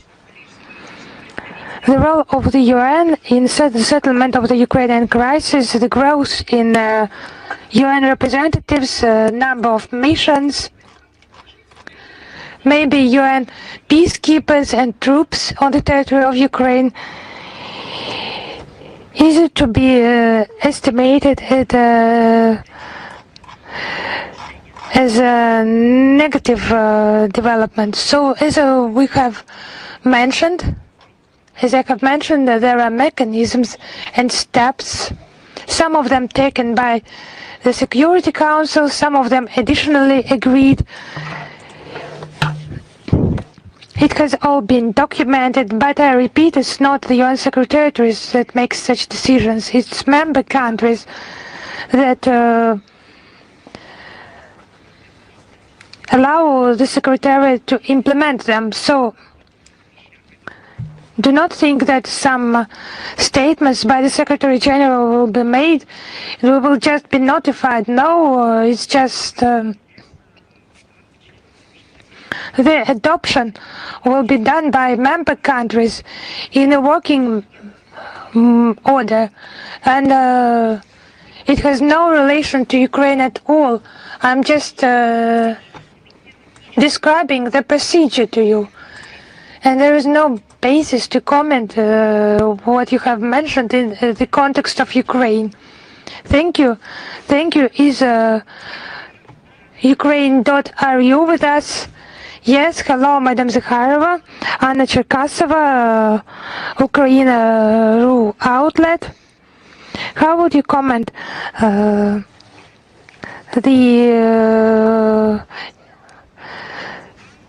new strategic document in the context of the Black Sea initiative? Yes, actually, it is to become the basis of some strategy with regard to the Black Sea region. Of course, it's a strange document because everything is shocking there, including its tone, because Brussels, maybe because it has too many political ambitions, maybe some geopolitical emotions that prevail there that should not be demonstrated now in some manner. Maybe they're just not aware, they do not know the geographical realities. It's my guess, taking into account the level of those European officials. So the strategic document adopted in Brussels that is to determine the policy, further policy in the Black Sea region. I just remember very well Liz Truss. Back then she was Foreign Secretary in the UK. She said it's more convenient for them just to take the fleet to the Baltics via the Black Sea. Back then, it has become clear that something went wrong in their noble family. You just needed to have a look at the map and see where the seas are situated. Now I have a feeling that they are lacking professionalism in their approach. The sea states, EU candidates for the EU accession, they just face this fact. They did not participate in its development. Now let us see what is written there. The priority of Brussels is to isolate this region from Russia. I beg your pardon, it's just insane. Because Russia has a many-century status of the Black Sea powerhouse. Of course, you can listen to people like Liz Truss, who were in Great Britain, and thinks that it's more convenient to transport the fleet to the Baltics that way, but it's just a geopolitical nonsense. That's what they're talking there. It's just an attempt to turn the Black Sea into a territory of rivalry imposed by the European Union to the Russian Federation. I have just answered a question about Keir Starmer statements about the necessity to prepare for the war. So they have just started this aggressive stage, this painful stage. They want to start some new story on the European continent. It's just some insane thoughts. It's provoked by their mad thoughts. So it's just scary, this lack of knowledge. Who prepared that report?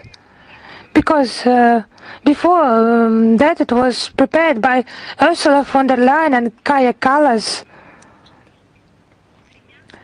who are just proactive in the preparation of the region for war confrontation through the growth of the relevant infrastructure, military patrolling, NATO strengthening, and new hysteria due to so-called hybrid threats, risks, and so on. Against this background, the speculations about the importance of the Black Sea region is another link between the European Union and the Caucasus and Central Asia states. It just sounds hypocritical, because you are talking about friendship, but for that you need to isolate the state that has been there for centuries by international law, and with its history it has earned its right to be a great Black Sea powerhouse. You just want to cross that out from the from international agenda. What peace and stability and development are you talking about then? Actually, Brussels, I think it's more interested not in infrastructure and transport development in the region, but to bypass Russia in its logistics routes in order to grow its presence, its military presence, among other things, in the Black Sea, under the pretext of trade navigation. They have already learned to destroy the EU economy. Now they have started those infrastructure projects for the purposes of regional destabilization. Have they asked anyone among public experts, their own community? I mean, maybe some questionnaire, referendum in those countries that allegedly represent Kallas and Ursula von der Leyen. It's just some speculations that are developed separately from the interests of the peoples of those countries. I think that the Black Sea states that have their own policy, not dictated by the EU, they are well aware about the risks of such irresponsible policy that Brussels Euro officials are trying to impose. It's better to say bureaucrats. Now, please allow me one more question. You have already mentioned the Kiev regime trying to disrupt negotiations, but many experts think that we have chosen the tactics of small steps. But do you think it yields some hope that we will ultimately reach some important agreements where in negotiations with Ukraine? But do you think those negotiations are not significant while they are significant? The first round, it was 1,000 people from each side returning, coming back home. I'm just surprised about those disgusted comments in Western media. So actually those 1,000 people from each side detained. The exchange has been implemented actually, and it's absolutely unconstructive, softly speaking, and terrorist nature of the Kiev regime is just a colossal result. If we actually talk about the interests of people, of course we would like these to end as soon as possible. It's about the hopes and aspirations of our country more than anyone else, because our country has been trying to reach the entire global community for 7 years, saying that it's necessary to implement the Minsk agreements that were the real actual plan to settle this Ukrainian situation. But now you observe this destructive, absolutely mad stance by Bankova government. It had just been 2 hours before the start of negotiations.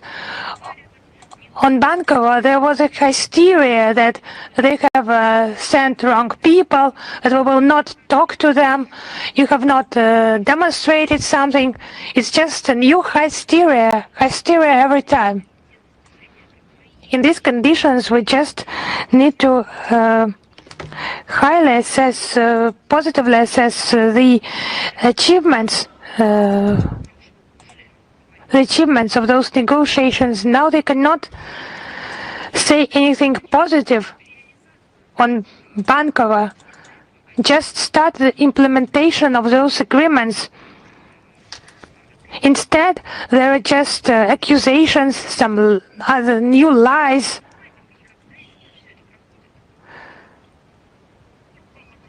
And other humiliations, and just do not forget the circumstances. Thank you. Thank you. Is Komsomolskaya Pravda with us? Yes, hello, Madam Zakharova. I have one question. Yesterday, the Moldova Foreign Ministry recommended its citizens to abstain from traveling to Russia in order to avoid the arbitrary measures, arbitrary detentions. How would you comment on that? If you allow me, I would start in the context of Moldova from other issue. On the 3rd of June, we witnessed the death of our beloved composer, wonderful author, wonderful music for famous films.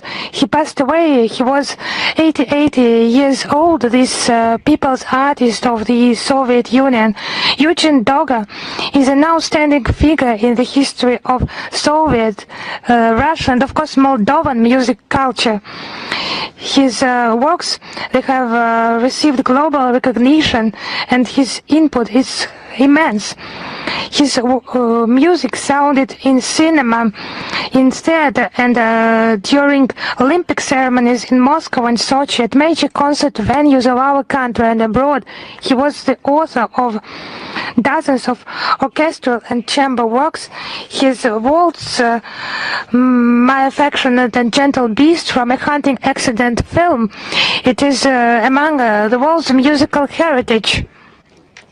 Since 1998, Eugene Doga was a citizen of the Russian Federation. He visited Moscow many times. He lived in Moscow for long periods. He underlined his links with Russia. So just let me quote one of his interviews. The majority of my works, Eugene Doga says, were written in Russia. Russian musical culture has an immense classical heritage, and the variety of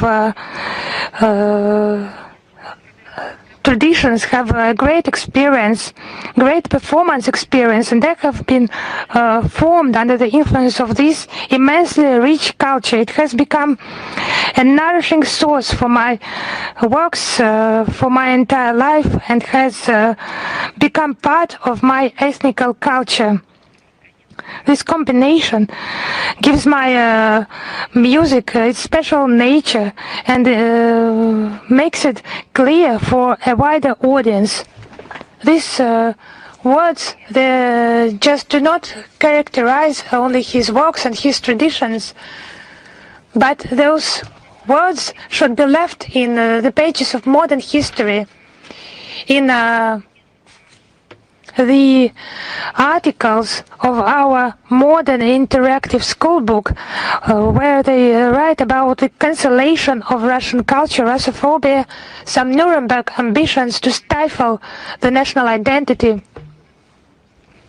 something like that, some accusations made against our country, some mad statements. So just have a look. This quotation is just the essence of what Russia is stating, on the basis of what it lives. It's just enriching the ethnical diversity of those who have some contact with the culture of Russia. As you know, Vladimir Putin expressed his condolences to the relatives of the composer. He said that the works of Eugene Doga, his enlightenment and charity activities are a bright page of our national culture. Yes, we have lost an outstanding figure, cultural figure, a real master whose works have become a part of our cultural space. We will never lose him as a person, as a creator of immortal works, immortal works. In the last years of his life, some politicians who just lack dignity, they just tried to make him promote some Russophobic ideas, but we will remember his input to the Russian culture, and we will just not remember him. We will just live with this music because it is in the hearts of many people, and of course of many Russians. Why have I started with that? Because it should necessarily be mentioned. It's our common loss and pain, but it's our common achievement that those people have been such outstanding creators in our culture. And now your question, just think about it. The Moldovan authorities, they just ban, or under some false pretext, they just find some pretext and just try to talk their own citizens from travels to Russia, just under the pretext of some alleged arbitrary actions by Russian authorities. In diplomatic terms, it's a set of ungrounded statements not backed by facts. This is nonsense. The Moldovan authorities, following suit, their Western curators try to accuse Russia in what they are doing, not us. We don't do this. The officials in Chisinau say that Moldovans that come to Russia may face the legal arbitrary actions from the Russian authorities. In practice, everything is vice versa. It is Russians who come to Moldova faced in the airport of Chisinau with open discrimination. Even some people of Moldova and representatives of other ethnicities who live there with the Moldovan passport are discriminated against by the authorities. They are subject of additional checks. They and their children are stripped of basic conditions, food, water, possibility to connect with the world, and embassies of Russian Russian embassy there are not granted the access to compatriots. This contradicts the Convention on Consulate Relations. This is characteristic of the Chisinau regime. Independent, first of all, Russian-speaking media are closed down under made-up pretenses. Since February 2022, 18 TV channels and more than 60 internet resources were closed down. There is more pressure on political opponents. The tax service of Moldova blocked assets of the head of Gagauzia, Evgenia Gutsul, and a number of oppositions. There are attempts to ban Evgenia Gutsul from possibility to fulfill her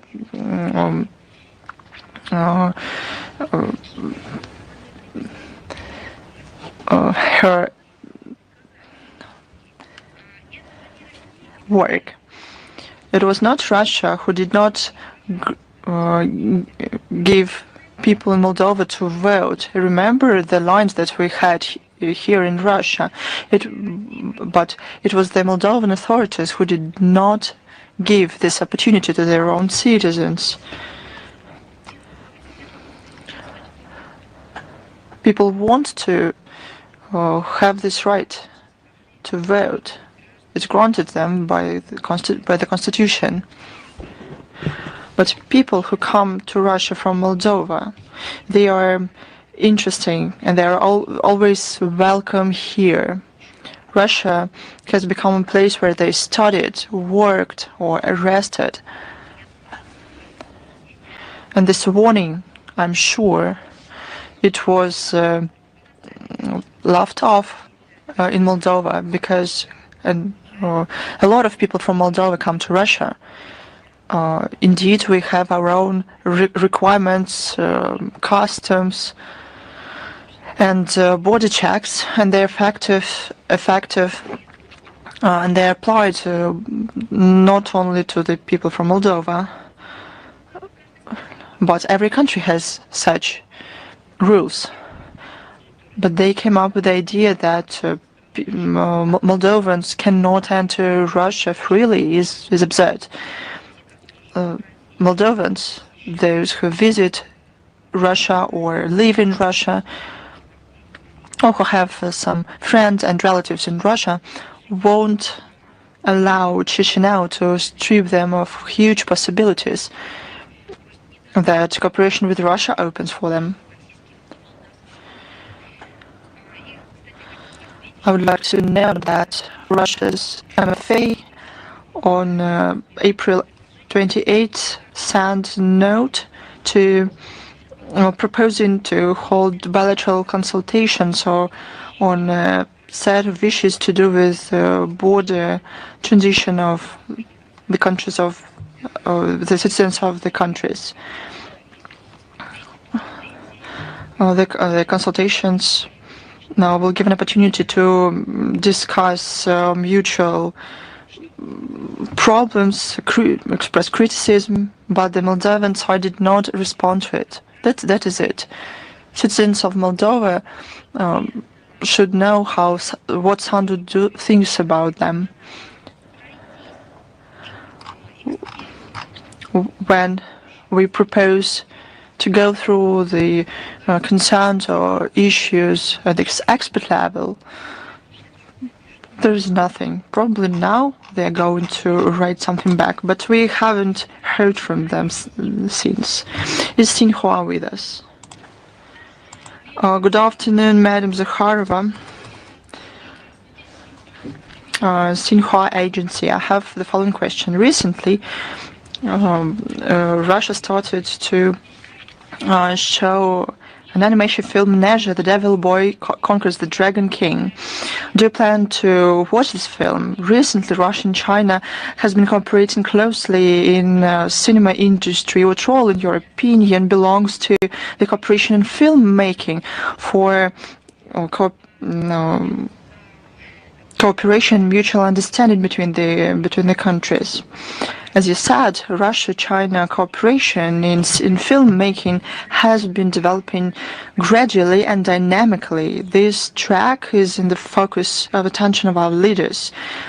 During the BRICS summit in Kazan, our heads of states talked about the development of joint filmmaking. During the official visit of China's President Xi Jinping to Moscow, the relevant agencies signed a action plan until 2030. This document provides for a number of projects and measures to promote relevant contacts. And in early May, the delegation of filmmaking industry from China came to Russia. There have been 18th meeting of subcommission on cooperation in the filmmaking under the Russia-China Commission on Humanitarian Cooperation. In May, in Moscow, St. Petersburg, and Kazan, hosted Festival of Chinese films. The Festival of Russian Films is been preparing in China. It is scheduled to take place in September. We welcome success of our Chinese partners in this sphere. I'm going to watch if I have time for this, and I'm sure that this animation film is of high quality. And I also remember traditional cartoons in China, and I like very much old Chinese cartoons about this character, and this develops Chinese cartoons. I always watched them in pleasure when I was a child, so I think I will be glad if I watch it. I'll tell you my opinion after I watch it, and I hope that our people will like it too. I think we have to facilitate the development of filmmaking in China, given the traditions our countries have. We already have a film project scheduled. It's a very important factor to strengthen, in general, mutual understanding and friendship between our countries. I'll tell you more. This is a very good and very needed contribution to the world culture and art. Thanks Thanks to you. Is the China Media Corporation with us? Good afternoon, Madam Zakharova. We had two questions, but you answered one of them. So I'll ask you the second. Recently, the American side accused China in violating the consensus reached in China-American negotiations in Geneva. China refuses these accusations, and the American side introduced restrictions against China. How can you evaluate this kind of behavior? Many times during briefings and in statements, we have noted illegitimate and discrimination character of bans introduced by Washington all over the world, including against China.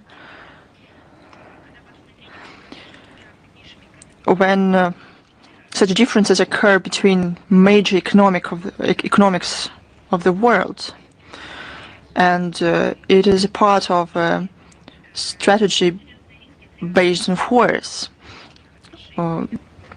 This has a lot of risks for global trade and economic relations, and creates conditions for economic recession. There's risk for China students.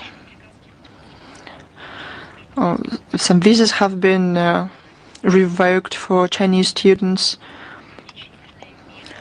It's a new restriction. It's not a local solution. It's another measure in the general picture of curbing China from the US. As far as I know, probably you can tell more details. The share of Chinese specialists in American high technology is huge. They asked them to come to the US. They promised prospects and so on, but that happened, something like this happens, and they're segregated against. You know, I have a certain proposal to Chinese students. Don't get disappointed. Look at the Russian education. It is of high quality and very competitive in the world education. The Chinese students are received by universities both in capital and in other cities and in all regions of our country. There are a lot of universities that can be interesting for them. And the knowledge that the Chinese specialists received there were used efficiently. They reached a lot in various spheres. So don't you worry and look for alternatives. We are prepared. Thank you, Madam Zakharova. Thanks to you. Is Vestia with us? Good afternoon, Madam Zakharova. We have three questions. First, how can you comment on the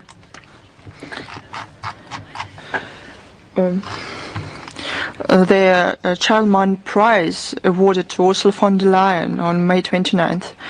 I only can say that earlier, in recent years, the nominees included Macron and Zelensky.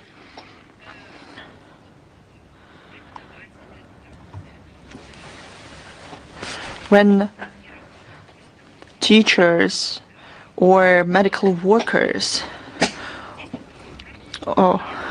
want to continue the line of work, well, then Ursula von der Leyen works perfectly here. This award used to be given to Mitterrand or Helmut Kohl, and it was clear why they received this award. But what did Zelensky do? He destroyed its own story, history, country, citizens. What did Tikhanovskaya did? She traveled around countries, receive support and money from them. And she spreads ideas that are written for her from some other people. I'm not even going to talk about Macron. It would be a long speech. But Ursula von der Leyen, what did she do? She procured vaccines worth billions of euros. She couldn't explain and why and how she did it, and vaccines, they just disappeared, they were destroyed. The low level of EU and NATO leaders, and in this context I mean world leaders, low professional, we can see low professional qualities among them.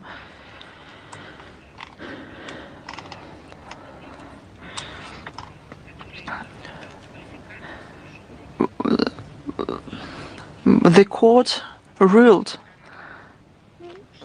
the actions of Ursula von der Leyen illegitimate. But who's next? Somebody infamous, probably. The next question: what can you say about the outcomes of the presidential elections in Poland? We can see how for many years Russophobia was being spread there. And this became the uniting topic for Polish political elites. I mean, the anti-Russian consensus. Whoever won the presidential elections in this country, we don't see prospect for normalization of bilateral relations between our country until officials in Warsaw refuses the implementation of hostile towards Russia policies. The President Nawrocki distinguished himself only by the fact that he actively participated in taking down of memorials to Soviet liberators. And one more question: how do you evaluate the second round of negotiations in Istanbul? What are further prospects for that? We talked about it today already.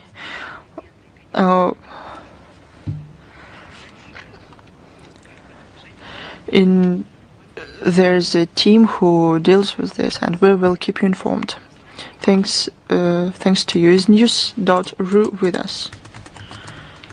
Good afternoon, Madam Zakharova. News.ru information portal. We have only one question. Can you comment on the election of the former Foreign Minister of Germany, Annalena Baerbock, as the president of the 80th session of the UNGA? The deputy permanent representative of Russia to the UN, Polanski, said that Baerbock received only 167 votes. It's not enough. Baerbock is a scandalous person. She had a scandalous career in her own country. Scandalous story. The story is scandalous, and she started her work at the UN with it. What the scandal was caused by? Well, sometimes by her not really successful career, but in her case, by the lack of professional experience and understanding of the sphere she's not only working, but essentially she heads. Do you remember how her work at the Foreign Ministry of Germany collapsed? People in Germany recognized that it was a shame. But so it's not surprising. The whole Germany thinks where she can be sent, but in order not to think about her. It's what they write about it. It's not my words. Unfortunately, in this regard, This high post, however, more connected with ceremonial functions, is important. But I think we remember a lot of her quotes about 360-degree turn and many kilometers that separate countries in the world. But this year, in the year of the anniversary of victory of Nazism,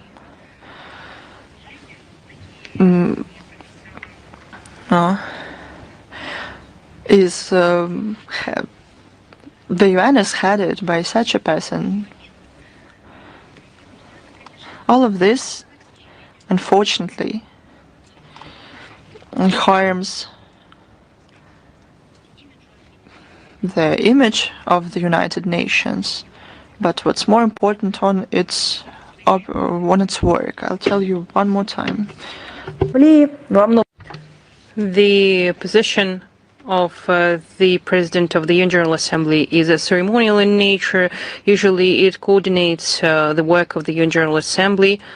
The powers are reflected in the UN Charter, so some restrictions will be placed on her work. People before her worked in that position for 8 years, and decisions that are being taken by the UN General Assembly, these are the decisions taken by the UN member states. But as for the mandate, it is restricted to 1 year. That's my answer to your question. Thank you, Ms. Zakharova.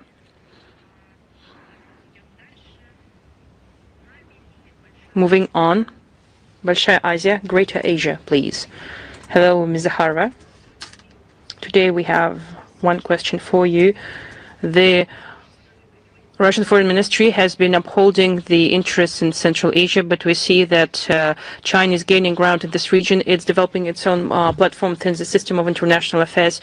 Recently, they have published a draft agreement on forming and using the budget of the Central Asia-China Secretariat. Its summit is expected to take place this month in Astana. How this format is going to affect Russian interests in Central Asia, and how does it affect contacts between Moscow and Astana, Bishkek, Dushanbe, and Tashkent? Leaders of Russia and China, during their talks in Moscow in May 2025, agreed to follow up on their efforts aimed at maintaining stability and gradual social and economic development in Central Asia region. This principled agreement is reflected in the joint statement made by Russian Federation and the Chinese People's Republic on further strengthening of relations of comprehensive partnership and strategic interaction made on May 8th. Russia is making its own significant contribution to this work by developing a stable, intensive bilateral, multilateral contact at the highest levels with our friends and allies in Central Asia. Despite a complicated geopolitical situation, we're actively developing our interaction in all areas, including trade, transportation, science, education, and culture. There is in these areas, Russia is one of the central and leading partners for Central Asian states and of